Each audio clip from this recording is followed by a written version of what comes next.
Good morning students. एक बार पुनः आप सभी का इस एजुकेशनल प्लेटफॉर्म पर स्वागत है। हम 5 मूल अधिकारों पर चर्चा कर चुके हैं और आज हम अंतिम मूल अधिकार संवैधानिक उपचारों के अधिकार पर चर्चा करेंगे। भारतीय संविधान में जहां नागरिकों को मूल अधिकार प्रदान किए गए हैं, वहीं उन मूल अधिकारों को प्रवर्तित कराने के लिए संवैधानिक उपचारों का जो अधिकार है वो भी प्रदान किया गया है। तो अनुच्छेद 32 के तहत जो संवैधानिक उपचारों का अधिकार है वो महत्वपूर्ण अधिकार है। इसीलिए इसके महत्व को रेखांकित करते हुए डॉक्टर भीमराव अम्बेडकर ने अनुच्छेद 32 को भारतीय संविधान का हृदय और आत्मा कहा। इस अधिकार के अंतर्गत जब किसी व्यक्ति के मूल अधिकार का उल्लंघन होता है तो वह उसके उपचार के लिए उच्चतम न्यायालय की शरण में जा सकता है, क्योंकि मूल अधिकारों की संवैधानिक जो घोषणा है वो तब तक अर्थहीन या तर्कहीन या हम कह सकते हैं शक्तिहीन है जब तक उन्हें किसी प्रभावी मशीनरी द्वारा लागू न किया जाए। तो अनुच्छेद 32 है वो संवैधानिक उपचारों के अधिकार प्रदान हमें करता है। दूसरे शब्दों में हम कह सकते हैं कि मूल अधिकारों का जो हमें प्रदान किए गए हैं उनका संरक्षण स्वयं मूल अधिकारों में ही है, और यही व्यवस्था जो मूल अधिकारों को है वास्तविक बनाती है। इसीलिए डॉक्टर भीमराव अम्बेडकर ने अनुच्छेद 32 को भारतीय संविधान का सबसे महत्वपूर्ण अनुच्छेद बताया और ये कहा कि अनुच्छेद 32 वह है जिसके बिना संविधान अर्थहीन है। अगर अनुच्छेद 32 को निकाल दिया जाए तो हमारा पूरा जो संविधान है वो अर्थहीन हो जाएगा। तो इसके महत्व को देखते हुए डॉक्टर अम्बेडकर ने इसे सबसे महत्वपूर्ण अनुच्छेद बताया और कहा कि ये भारतीय संविधान की आत्मा है और हृदय है। तो अनुच्छेद 32 केवल मूल अधिकार ही नहीं है, बल्कि मूल अधिकारों के क्रियान्वयन का माध्यम भी है। अनुच्छेद 32 के तहत न्यायालय है वो 5 प्रकार की जो रिट हैं उनको जारी कर सकता है, यानी मूल अधिकारों को परिवर्तित कराने के लिए उच्चतम न्यायालय 5 प्रकार की जो रिट हैं उनको जारी करने की न्यायालय को शक्ति है। पहली रिट है बंदी प्रत्यक्षीकरण, दूसरी परमादेश, तीसरी प्रतिषेध, चौथी उत्प्रेषण और पांचवी अधिकार परीक्षा। बंदी प्रत्यक्षीकरण का शाब्दिक अर्थ है व्यक्ति को सशरीर उपस्थित करना।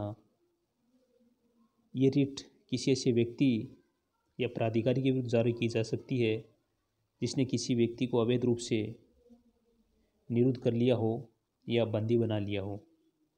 इसके द्वारा न्यायालय जिस व्यक्ति को निरुद्ध किया गया है या कारावासित किया गया है उस व्यक्ति को अपने समक्ष उपस्थित करने का आदेश देता है, ताकि उसके जो बंदी बनाया गया है, निरोध किया गया है, उसकी वैधता का परीक्षण किया जा सके।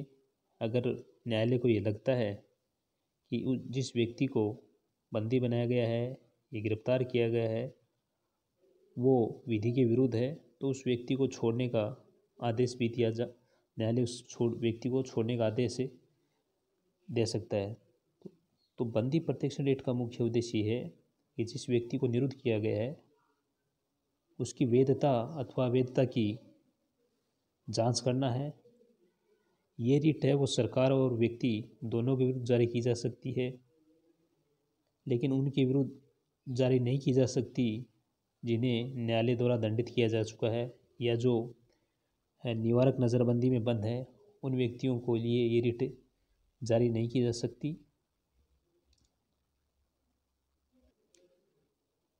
दूसरी जो रिट है वो है परमादेश। परमादेश का शाब्दिक अर्थ है हम आदेश देते हैं।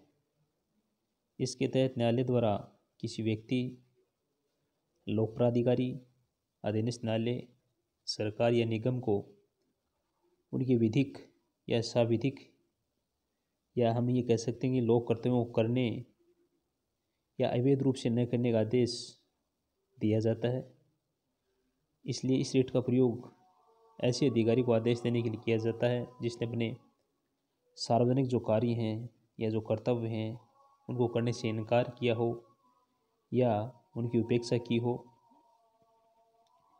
यहाँ ये ध्यान देने योग्य बात है कि ये रिट निजी व्यक्तियों या संस्थाओं के विरुद्ध अथवा राष्ट्रपति या राज्यपाल के विरुद्ध जारी नहीं की जा सकती। अगली जो रिट है वो है प्रतिषेध, और इसका अर्थ है मना करना या रोकना। ये रिट एक निषेधाज्ञा की भांति है। इस रिट को वरिष्ठ न्यायालयों द्वारा अधीनस्थ न्यायालयों तथा अर्ध जो न्यायिक अधिकरण हैं उनके विरुद्ध जारी किया जाता है। इसके द्वारा अधीनस्थ न्यायालयों को ऐसी अधिकारिता का प्रयोग करने से निषिद्ध किया जाता है जो उनमें निहित नहीं है। इस प्रकार ये रिट कनिष्ठ न्यायालयों या अधिकरणों को अपनी विधिक सीमाओं या अधिकारिता का अतिक्रमण करने से निषेध करती है तथा प्राकृतिक न्याय के उल्लंघन से रोकती है। ये रिट सिर्फ न्यायिक या अर्ध न्यायिक जो संस्थान हैं उनके विरुद्ध जारी की जा सकती है। किसी कार्यपालिका या विधायी कार्य अथवा किसी निजी व्यक्ति या संघ के विरुद्ध ये रिट जारी नहीं की जा सकती। ये रिट सिर्फ उसी स्थिति में जारी की जाती है जब कार्रवाई किसी न्यायालय या अधिकरण के समक्ष लंबित हो, तब ये रिट जारी की जाती है।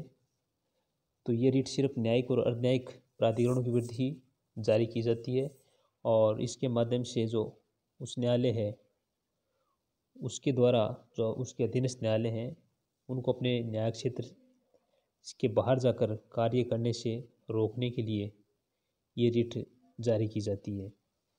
अगली जो रिट है वो है उत्प्रेषण, और इसका जो शाब्दिक अर्थ है पूर्णतः सूचित करना या मंगवा लेना।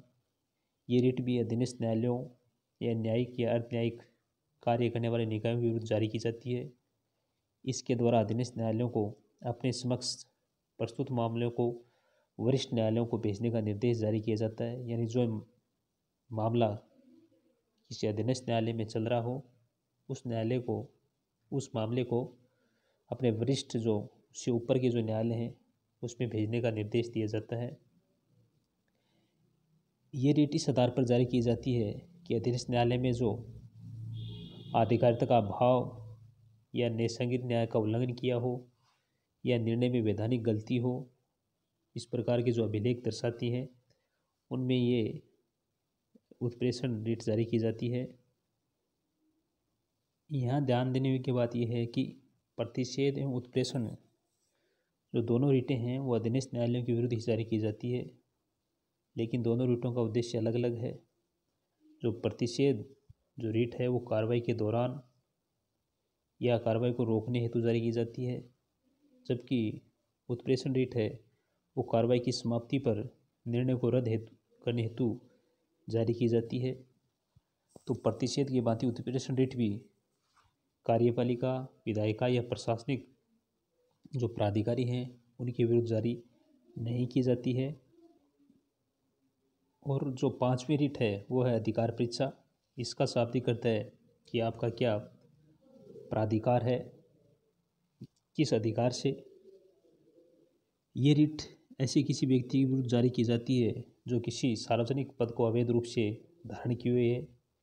इसके द्वारा ये पूछा जाता है कि वह किस अधिकार से उस पद को धारण किए हुए है। यदि उसका कोई आधार नहीं है या सुआधारित वह उत्तर नहीं देता है तो उस व्यक्ति को उस पद से हटाकर उस पद को रिक्त घोषित किया जा सकता है। इस रिट हेतु आवेदन है वो कोई भी व्यक्ति कर सकता है। उसका उस पद में हितपद होना या उस पद के लिए दावेदार होना आवश्यक नहीं है। हम कह सकते हैं कि एक विवेकीय रिट है। प्रार्थी अधिकार के रूप में ये दावा नहीं कर सकता। न्यायालय तथ्य और परिस्थिति के अनुसार ये रिट जारी करने या न जारी करने का निर्णय करता है। और ये रिट जो अधिकार परीक्षा रिट है वो किसी निजी पद पर आसीन व्यक्ति के विरुद्ध जारी नहीं की जा सकती।